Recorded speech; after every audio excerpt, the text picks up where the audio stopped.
frente a la pantalla sin ver mucho más.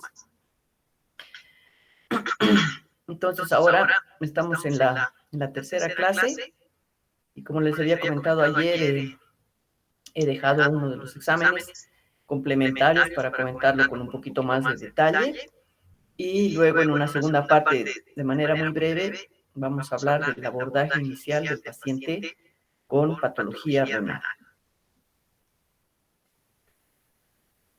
Entonces, el examen de orina es una verdadera ventana hacia los riñones y hay que tomarlo como tal vez poniéndole un poco más interés del que hasta ahora le hemos puesto. Esto sobre todo sirve para los especialistas nefrólogos. Estos son los objetivos de aprendizaje hoy día: reconocer los componentes de la orina, valorar sus características físicas y químicas, identificar los componentes específicos del sedimento urinario, que es muy importante para buscar alguna patología, y luego ya en la segunda parte hablar un poco de los patrones clínicos que puede tener un paciente que se presenta a la consulta con un problema renal.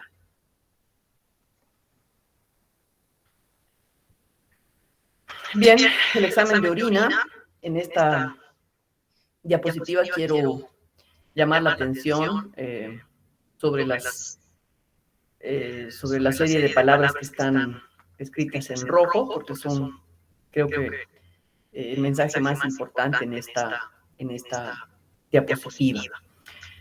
Para todos es conocido que el examen de orina es una prueba no invasiva, de las más útiles para detectar precozmente alteraciones renales e incluso una enfermedad renal crónica. Es una prueba que la recibimos del laboratorio, que la procesan allá, con bastante desconocimiento en general de los médicos de cómo se procesa y cómo se interpreta. Pero hay una parte de la nefrología como especialidad que le da la verdadera relevancia, ¿no? Y lo que recomienda es que, a pesar de que este proceso del análisis de la orina se está automatizando cada vez más, en muchos estudios han demostrado que ese análisis automatizado en ningún momento supera la interpretación que puede hacer un nefrólogo bien entrenado que emplea el microscopio manual. Así que quien quiera ser un futuro nefrólogo tendría que pensar que esta parte de la capacidad de analizar por uno mismo el examen de orina es fundamental. Es parte también de la formación de esta nefrología cada vez más intervencionista, más invasiva. Es algo que yo no hago rutinariamente, bueno, por cuestión de tiempo, pero en verdad que los nefrólogos tendríamos que ser capaces de ir al laboratorio y de poder analizar una muestra de orina en busca de elementos que se puede descubrir de manera mucho más eficiente que un personal de laboratorio que está con un trabajo a full. Entonces, este es un detalle importante, tal vez no para médicos generales, pero sepan que como parte de la nefrología, la idea de animar a los futuros especialistas a que no descuiden este asunto importante que es la visión del microscopio, de la orina a través del microscopio. Un detalle también relevante cuando pedimos un examen de orina es cómo debe ser tomada la muestra. Y para ello se recomienda que tendríamos que dar las instrucciones por escrito, a fin de que no se pierdan los detalles de cómo tendría la gente a la que se le ha pedido un estudio tomar esta muestra. Una cosa novedosa también es que, si bien es cierto, hablábamos y por mucho tiempo de una primera muestra de la mañana, no tan recientemente, pero ya hace unos buenos años, se habla de que lo mejor es la segunda muestra de la mañana.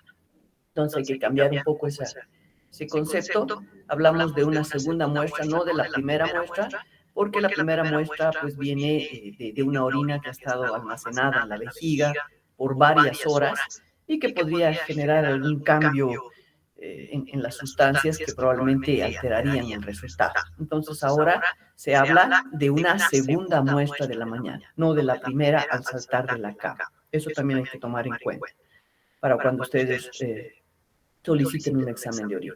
El aseo previo sigue siendo el mismo, que incluso se debería indicar esto por escrito, cómo la mujer tendría que hacer la limpieza, cómo los varones tendrían que hacerla, y por supuesto es la orina de media emisión. Otro detalle importante también para comentar al paciente que se va a tomar la muestra es que hay que evitar el ejercicio físico intenso, por lo menos unas 72 horas previas, para que no se presenten algunos elementos que pueden ser propios de un esfuerzo físico grande y que luego nos confundan con el diagnóstico. Y para el laboratorio, que también debería tener estandarizada la manera de procesar una muestra de orina, lo ideal sería que el análisis se realice dentro de las primeras 3 horas, 3 a 6 horas, pero idealmente 3 horas para que los elementos no se descompongan y también nos den un resultado que no sea el más fidedigno. Bueno, vamos a los componentes de la orina. ¿De qué está compuesta la orina? En gran parte la orina es agua y tiene un pequeño porcentaje de solutos. Los solutos pueden ser orgánicos, como la urea, que es la que abunda en la orina, porque es un producto de desecho, también la creatinina y el ácido úrico, entre otros. Y los compuestos inorgánicos son los electrolitos, que también están presentes en la orina. Igualmente las células, los cilindros, los cristales, moco y muchas veces bacterias. Vamos a analizar ahora las características físicas de la orina, las más importantes, y una de ellas es, por supuesto, el color. El color de la orina. Sabemos que, en general, la mayor parte de las veces la orina tiene un color amarillo, con un aspecto transparente, y el color amarillo está dado por la presencia de eurocromos. Pero es verdad que la orina puede cambiar de color, y entonces hay que estar pendientes de cuáles podrían ser las causas y qué tipo de alteración se genera en el color que nos haga pensar en una patología. En esta tabla vemos, por ejemplo, que cuando tenemos una orina que puede ser rosa o rojo, marrón o negro, podríamos estar frente a un paciente con hematuria, que puede ser macroscópica, puede tener una hemoglobinuria o una mioglobinuria, que no es lo mismo. El paciente que tiene ictericia es clásico ver una orina que incluso es hasta color del té. La quiluria, que pocas veces he visto, se habla de una orina blanca. Y también es evidente que puede haber una orina color rosa, sobre todo en la cristaluria masiva de ácido úrico en los pacientes con lisis tumoral, que no es poco frecuente. La porfirinuria o alcaptonuria, que pocas veces he visto, puede dar incluso una orina de color negro. También hay que recordar que hay medicamentos que pueden alterar la orina. Por eso es tan importante conocer la medicación que está recibiendo el paciente. Es clásico saber que con la rifampicina la orina se tiñe de un color naranja o rojo. La rifampicina muy utilizada para el tratamiento de la tuberculosis. La fenazopiridina, que es un analgésico urinario, también tiñe la orina de rojo, y es algo que hay que alertar a los pacientes cuando se medica para que no se asusten. La cloroquina y la nitrofurantoína también puede generar un cambio en el color de la orina hacia el marrón. Y otros medicamentos que, bueno, ahora recién me entero o me acabo de acordar que el metronidazol o la metildopa podrían eventualmente condicionar el oscurecimiento de la orina después de que ha quedado en reposo. Tal vez esto no se vea muy frecuentemente porque cuando la prescripción es ambulatoria, entonces la gente no deja la orina, sino que la desecha, ¿verdad? Y los alimentos también, lo más clásico es la remolacha, que tiñe la orina de rojo. Si nosotros tenemos un examen de orina que ha cambiado en el color, una manera fácil de distinguir las principales causas es a través de la centrifugación. Por supuesto, esto se hace en laboratorio, pero es bueno saber que si nosotros tenemos el sedimento rojo en una orina que aparenta realmente ese color, lo más seguro es que se maturia, porque el sedimento contiene los glóbulos rojos.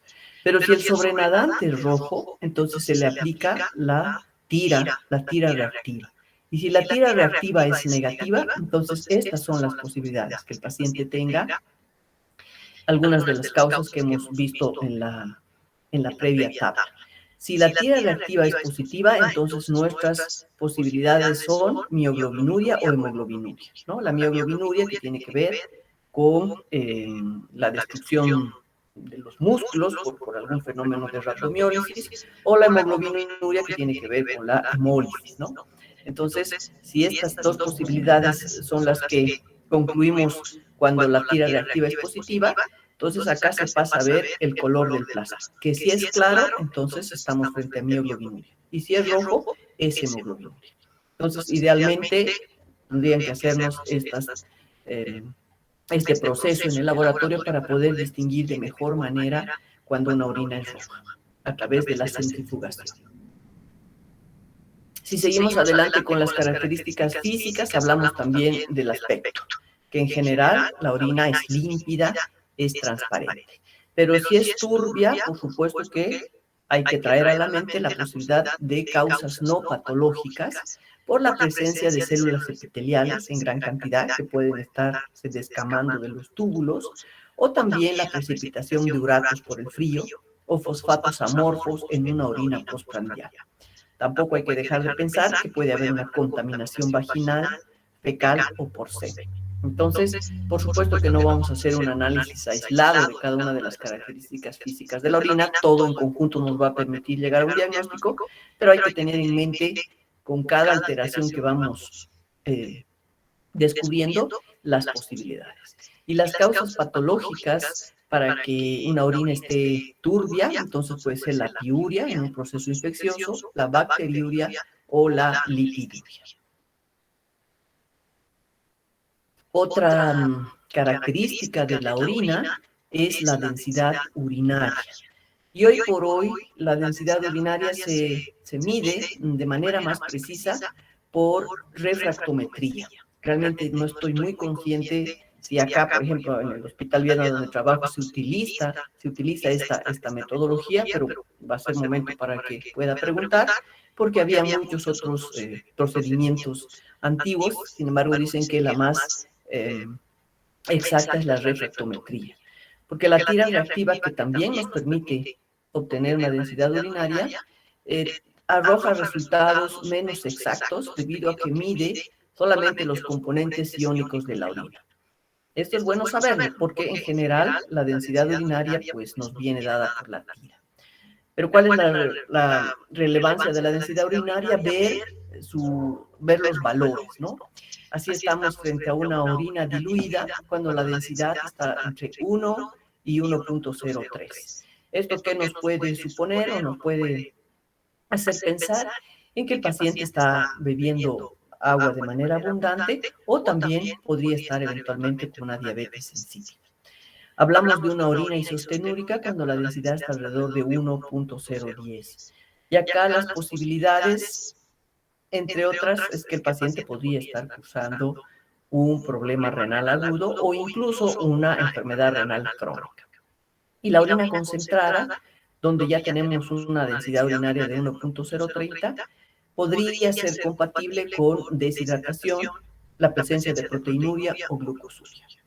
Una vez más les recuerdo que no vamos a hacer un análisis individual de cada una de estas características a la hora de analizar la probable patología del paciente, pero tener en mente estas cosas nos va a permitir ir armando el rompecabezas para, a través de la orina, como ventana del riñón, poder identificar alguna patología.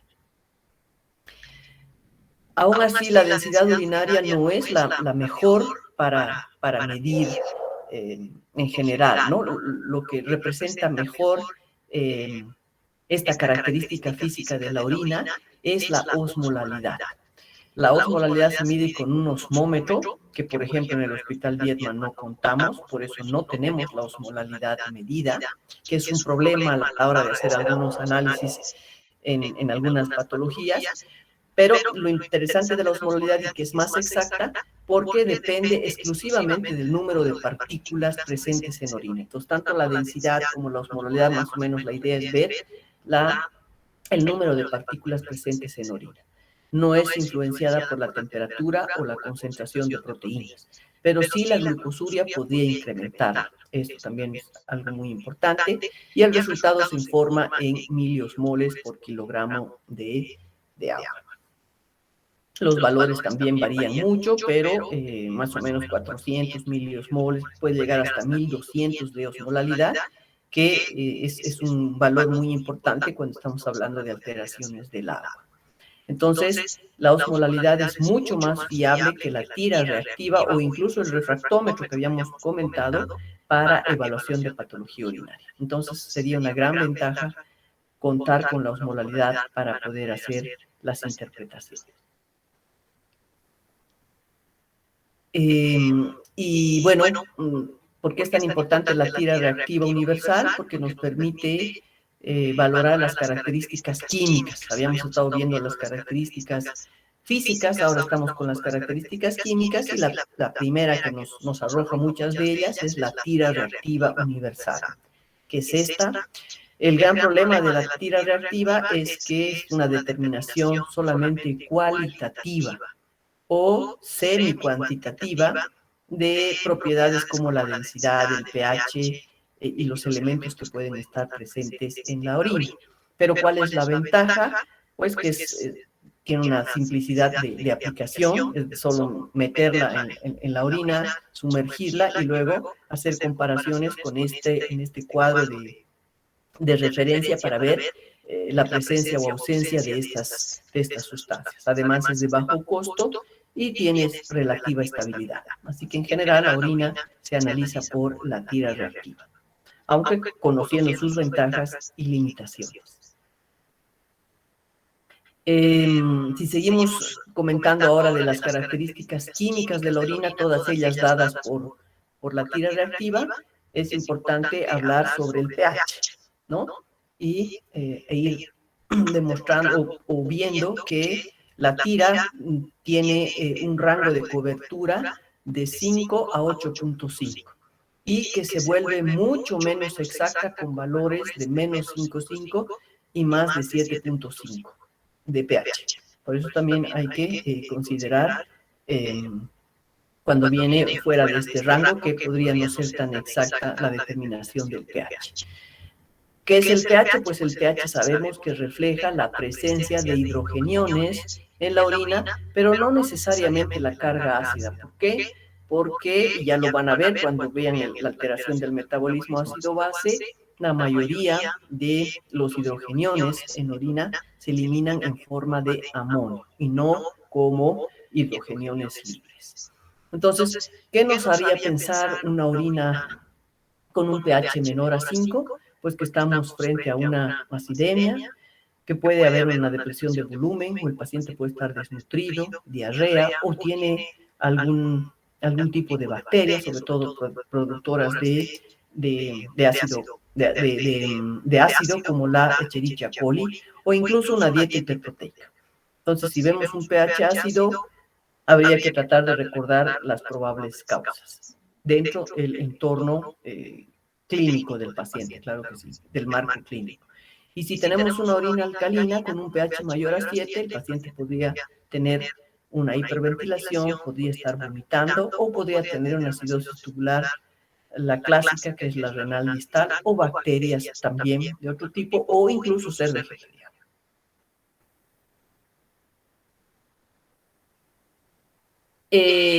Las otras características que nos permite analizar la tira reactiva las resumimos en esta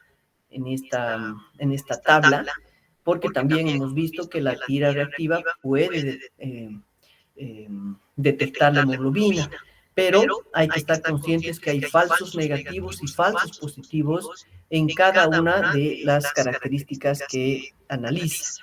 Por ejemplo, la hemoglobina puede ser falsa negativa cuando hay presencia de ácido ascórbico o cuando hay una elevada densidad urinaria o cuando hay presencia de formaldehído. En cambio, puede ser falsa positivamente en presencia de mioglobina. Y ahí hemos dicho que la diferencia va a ser a través de la centrifugación del sedimento. La glucosa también puede ser falsa negativa cuando hay presencia de ácido ascórbico o de bacterias, y falsos positivos cuando hay la presencia de agentes oxidantes como el ácido clorhídrico. La albúmina también puede ser falsa negativa cuando las globulinas de cadena liviana son las que están presentes. La tira reactiva no detecta este tipo de proteínas. Y pueden haber falsos positivos cuando es una orina muy alcalina o cuando hay la presencia de detergentes como amonio cuaternario o incluso la clorhexidina. De ahí la importancia, por ejemplo, de evitar el aseo íntimo con algún detergente antes de tomar la muestra. La esterasa leucocitaria, que es muy importante para señalar proceso infeccioso, pero que puede dar un falso negativo cuando hay una gran cantidad de glucosa, o cuando hay proteínas, cuando hay una proteinuria, o hay algunos antibióticos que pueden dar falsos negativos. Y los falsos positivos estarían dados por la presencia de otro tipo de medicamentos, aunque eso queda un poco más en duda, como son los carbapenémicos o incluso el clavulanato. Los nitritos es algo que también se busca a la hora de pensar en una infección urinaria. Pueden dar falsos negativos cuando existe la presencia de bacterias que no reducen nitrito a nitratos. Y en general, esas son la pseudomonas, el estafilococo o el enterococo. Entonces, esa situación que a veces puede generar falsos positivos o negativos en el estudio de una tira reactiva, hay que tenerlo en cuenta para no sobrediagnosticar o perdernos alguna posibilidad diagnóstica. Muy bien, ya habiendo visto las características físicas y las características químicas, ahora nos vamos al sedimento urinario, que es también súper importante, y nuevamente recordamos que estamos ahora y tendríamos que acostumbrarnos a solicitar la orina de segunda micción. Como habíamos comentado, en cada laboratorio debería haber un protocolo estandarizado de preparación para análisis del sedimento en microscopía. Que bueno, tendríamos eso que dialogarlo con los laboratoristas. El sedimento urinario permite la valoración de elementos no detectados por la tira reactiva. La tira reactiva no detecta, bueno, salvo por la esterasa que habíamos visto, bacterias, cristales ni células. En general, no es lo que más detecta, y por eso el sedimento complementa muy bien el análisis de la orina. Y en el sedimento, ¿qué es lo más destacable, qué es lo más importante que hay que tomar en cuenta y que siempre nos fijamos? Es la presencia de hematíes. Si nosotros hemos visto en la tira reactiva que puede haber una hematuria, la manera de descartar un falso positivo o un falso negativo es analizando el sedimento. Entonces se habla de una microhematuria, es decir, una hematuria que no se ve a simple vista, cuando hay aparición de 1 a 3 hematíes por campo. Y también, pero puede haber una macrohematuria cuando la orina se tiñe de rojo. Cuando nosotros estamos frente a un paciente con hematuria, se consideran sobre todo dos tipos de hematíes, ¿no? Los hematíes que son isomórficos, eso quiere decir que no cambian en su aspecto una vez que están en la orina, mantienen esa forma y contornos regulares, y lo más probable es que estos hematíes se generen en el tracto urinario en general. En cambio, cuando estamos frente a hematíes que están destruidos, que son dismórficos, es decir, que tienen una forma irregular, lo más probable es que el origen de esa hematuria sea glomerular. Entonces, por eso es tan importante buscar la morfología, porque ya nos da una idea de hacia dónde tendríamos que apuntar el problema de acuerdo a la morfología, a la forma de los hematíes. Y no solo tiene que ver con su forma, sino también es importante considerar la proporción de hematíes dismórficos e isomórficos en la muestra de orina para definir si es de origen glomerular o no. Esto es casi misión imposible pedir por lo menos en el laboratorio del Hospital Viedma, pero vamos peleando con eso. No hay un acuerdo general respecto a esta relación, pero tomando de un par de referencias, se habla de que la hematuria podría ser glomerular cuando más del 40% de los hematíes que se encuentran en el sedimento son dismórficos y 5% o más son acantocitos, que es una forma muy especial que presentan los eritrocitos, o cuando existen cilindros hemáticos. Entonces, para hablar de una hematuria glomerular, que es la que más busca el clínico, ¿no? Porque la hematuria no glomerular, pues la manejan normalmente los urólogos, es la hematuria dismórfica, donde tenemos que considerar la forma y también la cantidad de presencia de este tipo de hematíes en el sedimento en comparación con el total de los glóbulos rojos. Y estos son los hematíes, los que tienen forma normal, que es la clásica, ¿no? Con el centro pálido, ese aspecto bicóncavo, y los dismórficos, donde destacan los acantocitos, ¿no? Que son estos en el sedimento, tienen la forma como de un anillo, pero en general son glóbulos rojos que están destruidos, porque probablemente en la barrera de filtración es que se alteran en la forma al pasar por ella.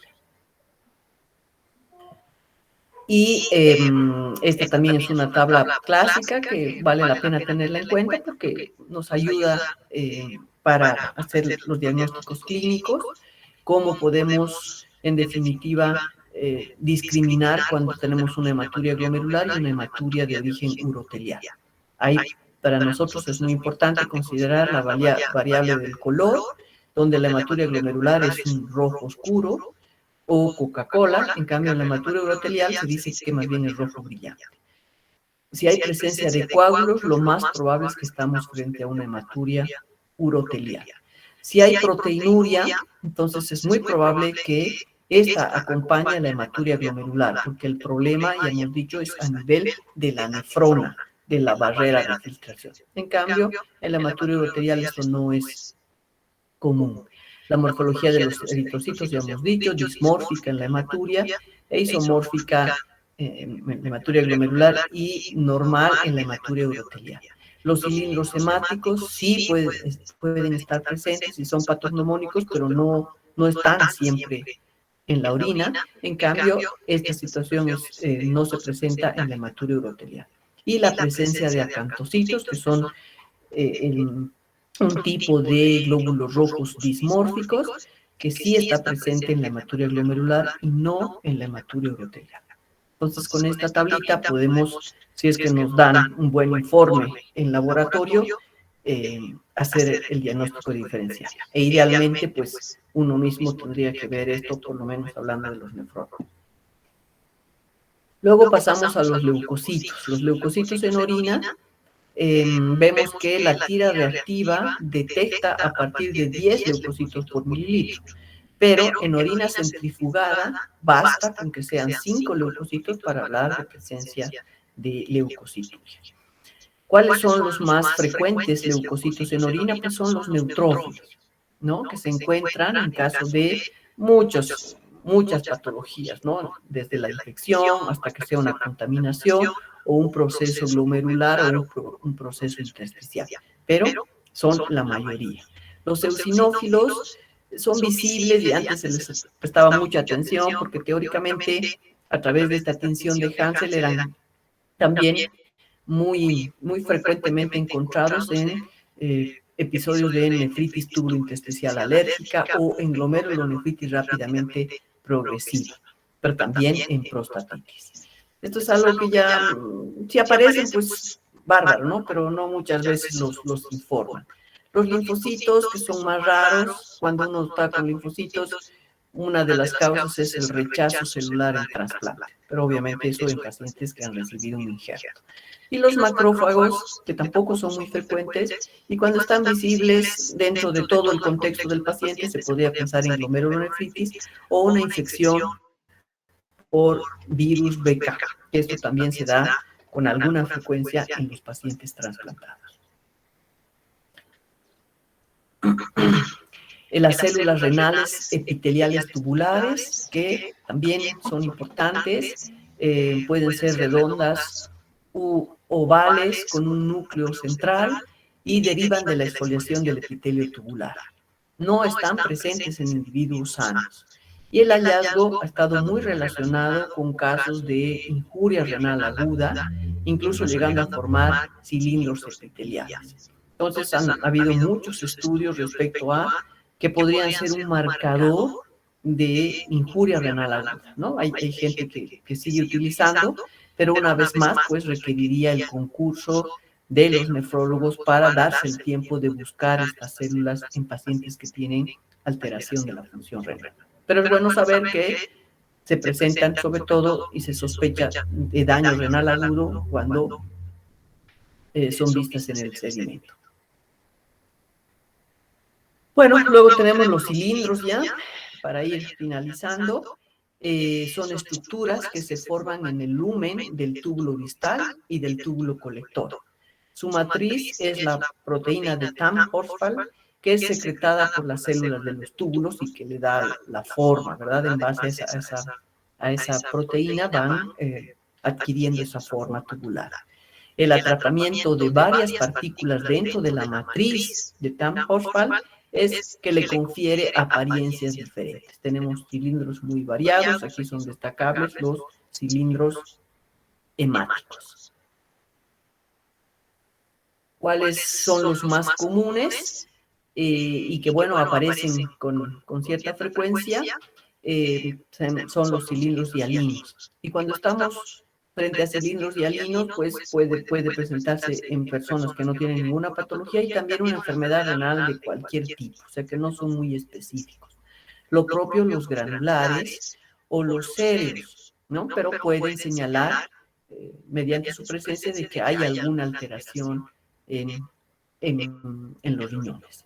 Los cilindros grasos se presentan sobre todo cuando la proteinuria es cuantiosa, ¿no? En aquellos pacientes con síndrome nefrótico.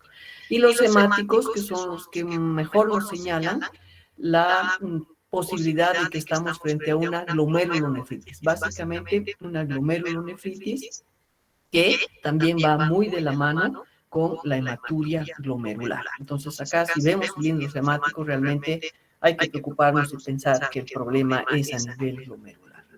Los cilindros leucocitarios también pueden estar presentes, pero son menos específicos, ¿no? Pueden señalar ya sea una infección, como una pielonefritis, o también problemas a nivel del glomérulo tipo nefritis tubulointersticial. Y las células epiteliales, ya hemos comentado, que pueden estar, pero en este caso formando cilindros, ya sea en una injuria renal aguda, tipo NTA, o también en un fenómeno de túbulo intersticial, o incluso en una glomerulonefritis proliferativa. Entonces, se dan cuenta, tenemos que tomar en cuenta como hay que considerar todos estos hallazgos como uno más que nos va a permitir ir definiendo la patología, pero en comparación con otros hallazgos, no solamente con uno de estos. Y aquí están los tipos de cilindros, ¿no? Tenemos el cilindro hialino, tenemos los cilindros leucocitarios o los cilindros epiteliales, que son la reunión de varias células epiteliales de descamación. Y los cristales también tienen alguna significancia, por eso hay que comentar, y aparecen de vez en cuando en los sedimentos, en los exámenes de orina, y entonces hay que saber que pueden ser un hallazgo normal o también pueden indicar procesos patológicos, una vez más, dentro del contexto que tenga nuestro paciente. Para la concreta identificación es preciso conocer la morfología típica con el microscopio de luz polarizada. Entonces, en general, los cristales deberían verse bajo la luz de un microscopio de luz polarizada. También dependen mucho del pH urinario. Buscar cristales es útil sobre todo en pacientes con nefrolitiasis, que seguramente lo van a ver ustedes cuando lleven el capítulo de nefrolitiasis, y también cuando hay trastornos raros del metabolismo y en caso de toxicidad por fármacos. Ahí tienen relevancia, ¿no? Aquí hay algunos que unidos a otros hallazgos podrían ser muy patognomónicos, ¿no? Pero en general tampoco nos pueden dar señales de una enfermedad específica. Lo único tal vez sea la cistina, ¿no? Si hay cilindros, cristales de cistina, entonces seguramente estamos frente a una cistinuria, que es una enfermedad hereditaria, medio rara, que no la vemos muy comúnmente, pero ahí sí podemos afirmar con cierta eh, certeza de que hay una patología renal. Si tenemos cristales de fosfato de amonio y magnesio más un pH alcalino, muy probablemente estamos frente a una ITU por gérmenes ureasa positivos. Si más bien hay presencia de cristales de ácido úrico en pacientes con falla renal, lo más probable es que ese paciente podría estar haciendo una lisis tumoral, así que habrá que ir a buscar qué problema neoplásico tiene. Si hay pacientes que tienen cristales de oxalato cálcico más una acidosis metabólica con anion gap o una injuria renal aguda entonces alta probabilidad de que ese paciente tenga una intoxicación por alcohol etílico. Entonces, estos son los patrones que de una manera más directa nos podrían sugerir alguna patología, pero ya saben, nada es absoluto en medicina. Y estos son los cristales más comunes y su apariencia. Los cristales de ácido úrico tienen una forma romboidal y un tinte amarillento. Los cristales de oxalato cálcico, que son de los más comunes que van a ver también, pueden ser monohidratados o dihidratados y en el primer caso pueden tener este aspecto bicóncavo y en el segundo caso tienen aspecto de forma de sobre. Los de estrubita tienen forma de ataúd, ¿no? De tapas de ataúd. Los de fosfato cálcico pueden aparecer como partículas estrelladas. Y los de cistina tienen un aspecto hexagonal con lados irregulares. Entonces, esto lo van a ver en más detalle seguro cuando hablen de litiasis renal, pero es bueno también, por lo menos, acordarse las formas, que creo que es sencillo. El punto va a ser encontrar en la orina, ¿no? Y luego tenemos la evaluación de la proteinuria, que también es tan importante como la hematuria o el resto de propiedades que hemos visto. Se acepta que la proteinuria fisiológica no excede los 150 miligramos de 24 horas en adulto, eso lo sabemos, o esto equivale a menos de 20 miligramos al día de albúmina, que sería igual a 15 microgramos por minuto. En general se reconocen 4 tipos de proteinuria. La proteinuria glomerular, que es la que se produce por aumento de la filtración de macromoléculas, donde ya sabemos que hay una alteración seguro de la barrera de filtración que hemos visto en la primera clase.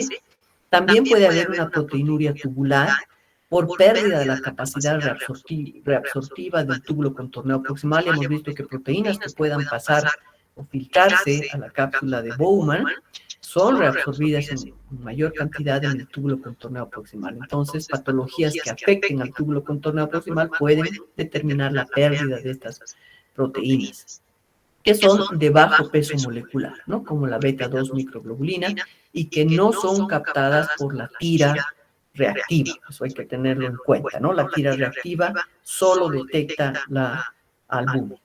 También está la proteinuria por hiperfiltración, que se produce por haber rebasado la capacidad reabsortiva. Esto puede darse en caso de mieloma. O también la proteinuria posrenal, que se debe a una mayor expresión de proteínas no albúmina, como son la IgA o la IgG, ya sea por infección o litiasis. No son las que más vemos ni las que más buscamos, pero es bueno saber que hay ese tipo de proteínas. Y hay 3 métodos para medir la proteinuria. La tira reactiva, como les había dicho, solo detecta albúmina. Es muy específica, pero poco sensible. recién es positiva a partir de 300 miligramos por día. Entonces, podemos estar frente a un paciente con una proteinuria en menor concentración que ya es significativa, pero que no va a ser detectada por la albúmina, y esa es su gran debilidad. La proteinuria de 24 horas, lo sabemos, es el gold estándar, pero sin duda es bien complicado el recolectarla 24 horas como se hacía para el aclaramiento de la creatinina, porque la recolección a veces no es la mejor, y eso nos va a dar un resultado sesgado. Y últimamente se está aplicando más la determinación del cociente de proteína creatinina, es decir, que es en una sola muestra de orina, que tiene que ser matutina, que nos puede representar bastante bien el valor de una proteinuria de 24 horas de manera equivalente, porque hay una buena correlación, ¿no? Con una R de 0,97. Si llega a 1, pues la correlación es perfecta. 0,97 no es despreciable. Sin embargo, también depende mucho del laboratorio, ¿no? El que se haga de manera correcta depende del laboratorio. En el Hospital Viedma estamos tratando de utilizar este cociente para poder evitar lo que es el problema de la recolección de 24 horas de orina, y bueno, hasta ahora no nos ha ido tan mal. Claro que habría que hacer algún estudio para ver si realmente tenemos esta correlación tan cercana, pero es una opción que por lo menos en el hospital público la tenemos. Pero es importante saber que es influida por la disminución de la secreción de creatinina, por la pobre masa muscular en algunos pacientes. Entonces, aquí lo que quiero mostrarles es la clasificación de la proteinuria. Ahora, de acuerdo a la concentración, la proteinuria se divide sobre todo en dos tipos, ¿no? La moderadamente incrementada, o en realidad son 3 tipos, ¿no? La proteinuria que puede ser normal a mínimamente incrementada, moderadamente incrementada y severamente incrementada. Estos términos han venido para reemplazar desde el 2012, que se recomienda así sea, a la clásica que decíamos que es la microalbuminuria, ¿no? La microalbuminuria, la macroalbuminuria, que podía dar lugar a confusiones pensando que se habla de otro tipo de proteína. Entonces, la recomendación es que dejemos de lado hablar de microalbuminuria y hablemos de categorías, ¿no? De mínimamente, de moderadamente o severamente. Y aquí, si nos fijamos, estos son los valores de referencia. La tasa de excreción de albúmina en 24 horas es normal a mínimamente cuando es menos de 30. Entre 30 y 300, moderadamente incrementada, y severamente incrementada, más de 300. De la proteína de 24 horas ya hemos visto, de las proteínas normales menos de 150, moderadamente 150 a 500 y más de 500. Y aquí están los cocientes de albúmina creatinina, que se miden en miligramos por gramo de creatinina, ¿no? Acá es por tiempo y acá es por la concentración de la albúmina y de la creatinina. Entonces, es mínimamente incrementada cuando es menor a 30 y tiene más o menos los mismos valores que la tasa de excreción de albúmina de 24 horas. El cociente proteína-creatinina que nosotros estamos tratando de aplicar tiene este valor mínimamente incrementada a menos de 150, moderadamente incrementada hasta 500 y más de 500 es severamente. Obviamente que no nos informan de esta manera, ¿no? Se nos informa el cociente, es decir, la relación que hay. Nos hablan, por ejemplo, de 0,2 o 0,3. Entonces nosotros más o menos hacemos la correlación. Si estamos frente a 0,3, correlacionamos que se puede tratar de una proteinuria de 300 miligramos. Entonces aquí estaríamos con una moderadamente incrementada. Y la relación con la tira reactiva, que ya hemos dicho, que menos de 30 o de 150 no discrimina, incluso de 300 no discrimina. Las trazas, cuando ya hay un moderado incremento de proteinuria, que es más de 300, y severamente cuando son más cruces, ¿no? Pero esto es un detalle más bien cualitativo, que no nos sirve mucho. Si la tira reactiva es positiva, es mejor siempre correlacionar ya sea con una recolección de orina de 24 horas o mejor con un cociente de proteína creatinina en una muestra aislada. Y bueno, para ya terminar esta parte del sedimento urinario, si se dan cuenta, es muy rico y tiene su importancia para analizar problemas renales. Estos son los principales perfiles del sedimento urinario que podemos deducir, ¿no? Cuando lo analizamos, entonces podríamos pensar que un paciente, por ejemplo, tiene un síndrome nefrótico cuando la proteinuria es glomerular, ¿no? Y además otros hallazgos que hemos comentado, que son la presencia de células y cilindros epiteliales. Un paciente que tiene síndrome nefrítico tiene hematuria y puede tener los cilindros hemáticos que son muy patognomónicos. Otros hallazgos podrían ser un sedimento activo, como se llama, ¿no? Presencia de leucocitos, de células epiteliales, de cilindros serios, porque aquí estamos viendo una alteración en la unidad estructural del riñón, que es la nefrona. En la infección del tracto urinario, pues ya sabemos que vemos bacterias, leucocitos, nitritos, que no son muy sensibles, pero son específicos. Hay mucha gente que se fija mucho en nitritos y cuando ve nitritos, entonces sí está segura que es una infección y no le falta razón, porque es específico, aunque no es sensible. El que no haya nitritos no quiere decir que no haya infección, pero si hay, lo más seguro es que podría haber. Y otros hallazgos en una ITU pues puede ser una hematuria, pero que es isomórfica. También pueden haber cristales, como habíamos visto, leucocitarios, cilindros leucocitarios. En las enfermedades urológicas hemos dicho que predomina la hematuria, pero con glomérulos isomórficos. También pueden haber algunas células transicionales por alguna lesión a nivel tubular. Y la infección por virus de BK son las famosas células de decoy, que no es un momento para discutirlas porque tienen más que ver con el trasplante renal. Muy bien, entonces, ahora en 10 minutitos que nos quedan, vamos a hablar de aproximación al paciente con patología renal. Entonces, esto es algo que no podemos dejar de mencionar en ninguna especialidad, porque pues pasamos de la teoría a luego aplicar a cuando nos encontramos frente a un paciente. Entonces, algo que nunca va a cambiar en ningún momento, creo, como aspecto fundamental es la historia clínica completa. Entonces, tenemos que seguir apostando, no importa qué tan informatizados, qué tanto avance tecnológico tengamos, una historia clínica completa siempre va a ser una herramienta importante a la hora de buscar una patología en un paciente que tenga cualquier tipo de afectación orgánica. En este caso estamos hablando, por supuesto, del paciente con problema renal.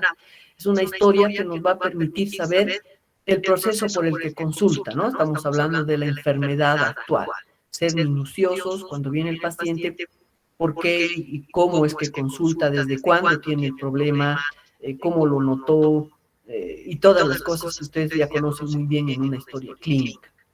Es importante el resumen de antecedentes, de personales familiares y sociales, antecedentes personales, familiares y sociales, porque de ahí vamos a ir encontrando posibles causas. Los factores que lo rodean en el trabajo y en el ocio, en qué trabaja, pacientes que tienen diferentes tipos de actividad laboral, pueden estar relacionadas con patologías muy concretas renales. Y también en el ocio, si son pacientes que han viajado a algún lugar donde hay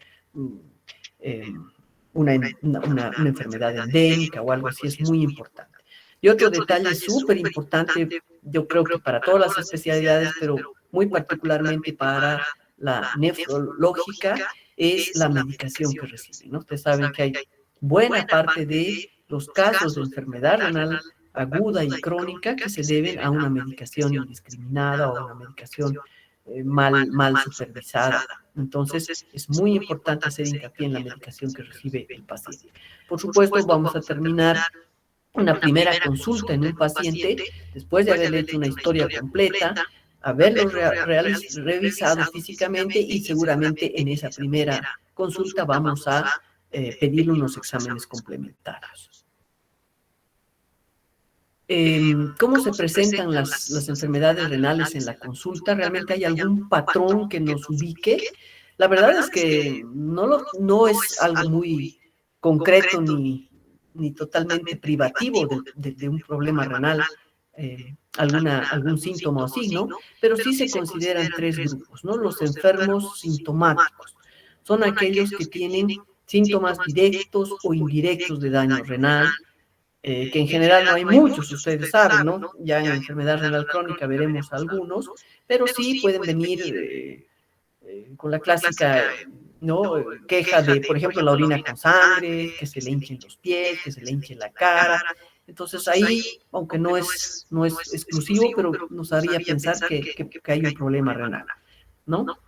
En cambio, están también y en buen porcentaje los enfermos asintomáticos, aquellos en los que se descubre de manera incidental una alteración sugestiva de patología renal. Esto pasa mucho en el segundo y en el primer nivel, ¿verdad? Los pacientes van con una queja que a veces parece que nada que ver, con un dolor abdominal, con un rash o lo que fuera, y entonces les hacen sus laboratorios, les hacen una ecografía y encuentran algún problema renal. Entonces, ese es el motivo de referencia a la consulta nefrológica. Y también están los pacientes que tienen alteraciones renales en enfermedades sistémicas. Entonces, aquí creo que no hay dónde perderse, ¿no? Son los pacientes diabéticos, ya de mucho tiempo, son los pacientes cardiópatas, son los pacientes con problemas de uropatía obstructiva. Entonces, donde el riñón es una víctima de un problema sistémico que ya lo vienen arrastrando de hace tiempo. Entonces, esos son los tres tipos de presentación del paciente y que nosotros tenemos que ser capaces de detectar. Bueno, los enfermos sintomáticos, ¿cuáles son las principales molestias que aquejan? Pueden ser locales o generales. Locales, el dolor renal, los trastornos en la micción o cambios en el aspecto del volumen de orina. Realmente podría hablar una hora de cada uno de ellos, pero no podríamos hacerlo en este momento. Pero ya saben que el dolor renal es una buena causa de consulta, sobre todo al nefrólogo, y podríamos asegurar con cierta exactitud que hasta en un 80% de los casos nada tiene que ver con el riñón. Pero la mayoría de la gente siempre piensa que cuando le duele la espalda es el riñón y a veces es el último en doler. No quiero decir que no duela, pero no es lo más común. Trastornos en la micción sí que pueden orientar la consulta hacia un nefrólogo cuando tienen molestias para orinar o están orinando mucho o muy frecuente, ¿no? Los cambios en el aspecto del volumen de orina también hemos dicho que es un tema muy importante que puede llevar a la consulta a un paciente cuando está orinando rojo o cuando ve espuma en la orina. Entonces, claro que se preocupan y lo primero que hacen es, saltando toda primera especialidad, es pedir valoración por nefrología. Y los síntomas generales que hemos dicho que tienen que ver con esas patologías sistémicas en general, aunque también pueden ser solo privativas del riñón, cuando ya están en una etapa bastante avanzada de un daño renal, el edema, la hipertensión arterial, la anemia y los síntomas digestivos por uremia. Entonces, la exploración física hay que recomendar, sin cansarnos, que sea minuciosa, que nos permita incluso fijarnos en el aspecto general del enfermo, que les cuento que con el tiempo uno se va dando cuenta cómo puede ser de ilustrativa la presencia física, el aspecto de un paciente enfermo crónicamente. El estrado nutricional, donde hay que hacer siempre una medición de la tasa del índice de masa corporal, los signos vitales, ni qué decir, son súper importantes, una exploración cardiopulmonar, abdominal, de extremidades, y cuando vayamos a notar en la historia es bueno señalar tanto datos anómalos como normales, ¿no? Para ir descartando también cuando no se presenta lo que esperamos. Y bueno, entonces lo que yo quiero aquí también es que sea algo muy práctico. Cuando nosotros vemos por primera vez a un paciente, lo más que podemos hacer por él es revisarlo y escucharlo, ¿verdad? Y entonces de esas dos primeras aproximaciones, una buena historia clínica y un examen físico, si no contamos con exámenes complementarios, lo más probable es que vamos a poder emitir un diagnóstico clínico, ¿no? ¿Y qué es el diagnóstico clínico? Es precisamente tratar de identificar una posible enfermedad, resumiendo el caso y priorizando síntomas y signos. Entonces, por eso es tan importante tener una buena historia y un buen examen, porque nuestro primer diagnóstico va a ser meramente clínico, ¿no? Sabemos que el diagnóstico clínico incluso puede ser solamente sintomático, cuando realmente no tenemos claro qué le está pasando al paciente, pero tiene un dolor puntual, una molestia puntual, ¿no? Entonces, el diagnóstico sintomático es identificar la enfermedad por medio de síntomas. Es el famoso dolor abdominal en estudio, ¿no? O el paciente con tos, ¿no? A veces no tenemos cómo catalogar dentro de una patología más compleja porque necesitamos los exámenes complementarios. Entonces, antes yo creí que esto no era posible, pero ahora veo que sí, un diagnóstico clínico puede incluso ser sintomático inicialmente, por supuesto. Idealmente, tal vez, derivar hacia un diagnóstico sindrómico, ¿no? Que se puede hacer tal vez con una buena historia y un examen físico, que es una forma de pensar de manera totalizadora, agrupando síntomas y signos. Entonces, un diagnóstico sindrómico en una patología renal puede ser el famoso síndrome nefrótico, el síndrome nefrítico, que pueden ser muy válidos porque solo tenemos dos herramientas para hacer ese diagnóstico inicial y luego complementarlo ya con los exámenes que vayamos pidiendo con otros diagnósticos, que también hay que tomar en cuenta y que no deberíamos dejar de considerar. El diagnóstico diferencial, que tenemos que excluir otras posibles causas. El diagnóstico etiológico, para mí muy importante. ¿Cuáles son las causas o factores que desencadenan esa enfermedad? Donde está en juego esa triada que es el agente, el huésped y el ambiente. El diagnóstico nosológico, que es ponerle el apellido a la enfermedad. Clasificación de la enfermedad de acuerdo a su etiología, patología clínica y presentación. Entonces tenemos un paciente que está hipertenso, que se le han hinchado los pies, que está inapetente y que está vomitando. Entonces lo más probable es que se paciente tenga una enfermedad renal crónica, ¿no? Como diagnóstico nosológico, y tendríamos que buscarle el diagnóstico etiológico, que yo creo que van de la mano, para luego hacer un diagnóstico diferencial. Entonces, hay que tomar en cuenta ese tipo de diagnósticos para poderlos anotar en la historia clínica. También quiero dejarles saber que hay una clasificación de los diagnósticos, ¿verdad? Algunos de ustedes conocen el CIE-10, que es el que norma las posibilidades diagnósticas que tenemos que anotar en la historia clínica, ¿no? Y buscando un poco en el sistema genitourinario, en nefrología, tenemos una mezcla de todos, si se dan cuenta, y muchos síndromes, ¿no? Está el nefrítico agudo, el rápidamente progresivo, está el síndrome nefrótico, hay una proteinuria, hay una nefropatía, nefritis tubulointersticial, también se habla de insuficiencia renal, ¿no? Insuficiencia renal aguda, insuficiencia renal crónica. Muchos de estos diagnósticos hay que modificarlos porque toda la clasificación de la patología ha cambiado grandemente, pero bueno, así seguimos haciendo diagnósticos que tenemos que ajustarlos a esta nomenclatura que se nos obliga a cumplir, pero que habría que revisarla profundamente y bueno, no sé quién se hará cargo de eso, pero es importante. Muy bien, entonces chicos, para finalizar, este es un enfoque práctico de los principales hallazgos sugerentes de patología renal. Entonces, en base a todo lo que hemos visto, yo quiero dejarles solamente de 4 posibles síndromes o síntomas que son importantes. El enfoque de la hematuria, hemos dicho que es un motivo de consulta también frecuente. Entonces, hay que acordarnos que la hematuria microscópica puede ser asintomática y estar presente en hasta el 13% de adultos, ¿no? No se la busca exprofesamente, entonces uno no va a decir, no va a la consulta por la hematuria, ¿no? Es un hallazgo más bien casual. ¿Tenemos que darle importancia o no?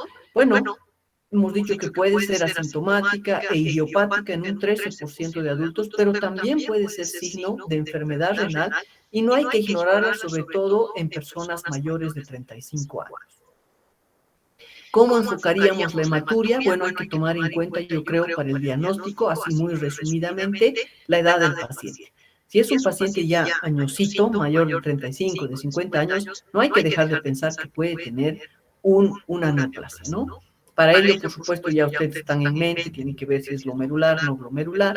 El género también es importante. En mujeres puede ser un signo de ITU o endometriosis cuando están en edad fértil.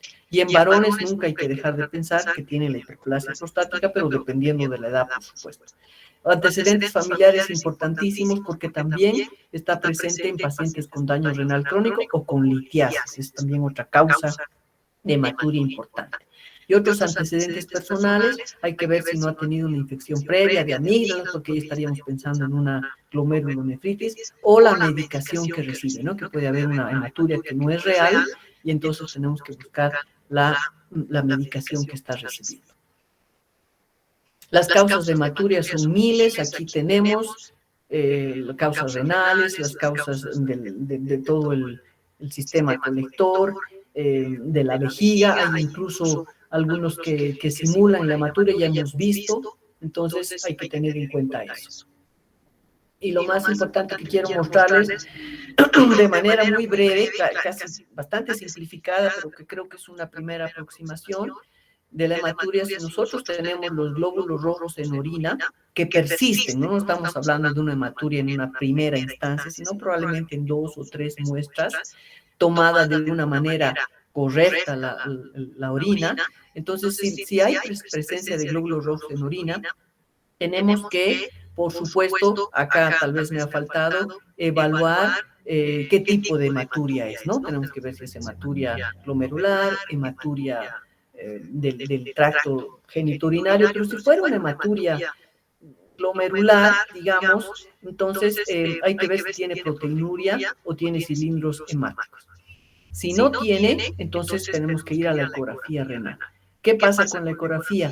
Si es normal, entonces, si no es normal, siempre es importante hacer una evaluación urológica. Probablemente por acá es un paciente que tiene hematuria no glomerular con una ecografía normal, pero que necesita una evaluación urológica.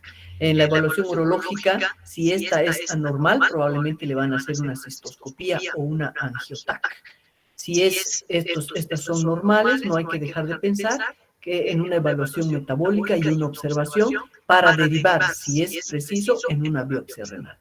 En cambio, si el paciente tiene una ecografía normal, pero es mayor de 40 años, tampoco lo vamos a dejar tan tranquilo, probablemente va a tener que ir nomás a hacerse la cistoscopía y la angiotac.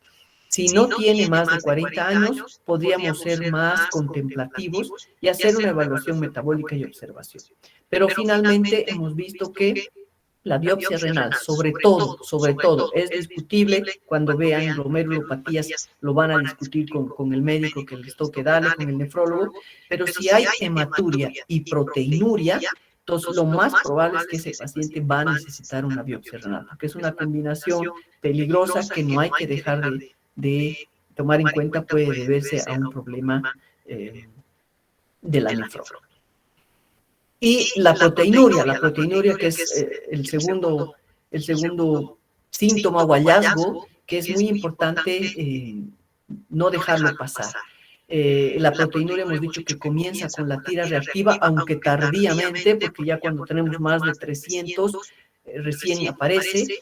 No es aconsejable utilizarla como cribado en población en general, pues no se trata que todos nos estemos midiendo, sino que para descubrirla precozmente sí es importante en la población de alto riesgo. Y en esas personas, por supuesto que no nos vamos a quedar tranquilos con una tira reactiva, sino con la determinación de la microalbuminuria. El resultado alterado debería correlacionarse con una proteinuria de 24 horas o con un cociente que es el que les he mostrado. Medir también la creatininuria para corroborar la precisión de la recolección. Si siguen apostando a la proteinuria de 24 horas, una manera de controlar si ha sido bien recolectada es midiendo también la creatininuria, ¿no? Para eso vamos a saber si es que la excreción de la creatinina nos permite de algún modo descubrir que ha sido bien recolectada. La creatininuria, les recuerdo, que en varones es un poco mayor que en mujeres. Entonces, esa sería una alternativa si es que estamos apostando a la proteinuria de 24 horas. También hay que recordar que hay una proteinuria transitoria, que es frecuente en varones en mujeres más que en varones, que no se reproduce en el siguiente examen y que las causas pueden ser fiebre, ejercicio, infección urinaria. Por eso tan importante es recomendar de manera escrita cómo debería tomarse una muestra de orina. Incluso acá se dice que si el paciente está resfriado con fiebre no debería realizar la prueba de la orina. También tenemos la proteinuria ortostática, que es un aumento de la expresión de proteínas en posición de pie, que es común en menores de 30 años en un porcentaje no muy grande, y que la recolección de orina en reposo y en actividad es la que se necesita para descartarla, es una condición benigna. Entonces, es una proteinuria que aparece en posición de pie, pero cuando les hacemos recolectar la orina durante la noche que están acostados, la proteinuria no se reproduce. La proteinuria persistente sí es la que nos preocupa, lo estamos comentando sobradamente, porque refleja un daño renal primario o sistémico. Sí va a requerir muy probablemente una evaluación por especialidad. Estos son los pacientes que deberían referirse precozmente a nefrología para hacer más exámenes complementarios y lo más seguro es que terminará en una biopsia renal. Entonces, ¿cuál es este otro algoritmo de tratamiento en una proteinuria? También muy simplificado, pero que creo que sirve como una primera herramienta. Si tenemos un test repetido de proteínas positivo, entonces hay que ver si tiene o no tiene proteinuria ortostática. Si es proteinuria ortostática, entonces no nos preocupamos, lo reevaluamos periódicamente. Pero si no es una proteinuria ortostática, es una proteinuria persistente, entonces es muy importante cuantificarla. Ya hemos visto cómo, si es más de 3 gramos diario, si es mayor de 3 gramos diario, entonces es importante evaluar una enfermedad glomerular y lo más seguro es que va a biopsia renal. Pero si está en esa condición en que no es en rango nefrótico, lo más probable es que tengamos que hacer una inmunoelectroforesis en orina para descartar que no sean cadenas ligeras, ¿no? Si predomina la albúmina, entonces nuevamente nos lleva hacia la posibilidad de una biopsia renal. Si no predomina la albúmina, entonces, como les había comentado, estamos probablemente frente a una patología de cadenas ligeras que pueden ser monoclonales. Si son monoclonales, se viene la posibilidad enorme de un mieloma múltiple. Si no son cadenas ligeras monoclonales, más bien hay una heterogeneidad de proteínas livianas, no podemos hablar de una gamapatía monoclonal y probablemente estemos frente a una enfermedad intersticial. Yo de todos modos aquí me animaría a jalar siempre una flecha porque frente a una proteinuria lo más probable es que todos requieran una biopsia renal. Muy bien, entonces, y los últimos dos síndromes que son muy frecuentes y que son los que primero podríamos hacer en una consulta de un paciente son el famoso síndrome nefrítico y el famoso síndrome nefrótico, que ustedes lo saben de memoria. El nefrítico con sus tres características principales: hematuria, hipertensión, edema, buena parte oligúricos, con una proteinuria que es un rango no nefrótico, y en buena parte también los pacientes pueden ya presentarse con hiperasueño. Una característica del nefrítico es de inicio agudo. En cambio, el síndrome nefrótico, con estas 4 características que se los preguntamos hasta el cansancio y muchos todavía no saben, que es el edema, la hipoalbuminemia, la proteinuria severa, la hiperlipidemia, que generalmente no cursa con elevación de Azuados de primera mano y su inicio es más bien insidioso. ¿Por qué se diferencian estos dos síndromes nefríticos y nefróticos? Que seguro lo van a ver cuando hablen también de glomerulopatías. Es que en el síndrome nefrítico, como su nombre lo dice, hay más bien un compromiso inflamatorio, donde lo que se aprecia en una biopsia renal es la infiltración de neutrófilos y macrófagos, y las células blanco son las células endoteliales y las mesangiales. Hay una proliferación celular y una formación de inmunocomplejos. Entonces es un fenómeno inflamatorio con gran cantidad de células involufrótico, más se trata de un aumento de la permeabilidad glomerular. Entonces aquí lo que se daña es la barrera de la filtración glomerular que hemos visto. Hay factores de permeabilidad que participan y las células blancas son los podocitos. Entonces acá no hay un fenómeno tan inflamatorio, sino más bien de permeabilidad. Entonces, eso es lo que permite un poco la diferenciación entre los dos síndromes, que luego, por supuesto, después de ser un diagnóstico sindrómico clínico, va a pasar a ser un diagnóstico nosológico que necesitamos y un diagnóstico etiológico. Bueno, entonces, eso ha sido, chicos. Bueno, hemos terminado y espero que les haya quedado claro. Es parte de esta clase el que ustedes tengan esa aproximación, sobre todo clínica, que es muy importante, ¿no? Nosotros lo que queremos es la aplicación práctica, la enseñanza por competencia, ¿no? La teoría está ahí, ustedes la van a poder repasar cualquier rato, pero esta aproximación práctica al paciente, en qué pensar, cómo hacer el diagnóstico, es la que queremos un poco compartir con ustedes.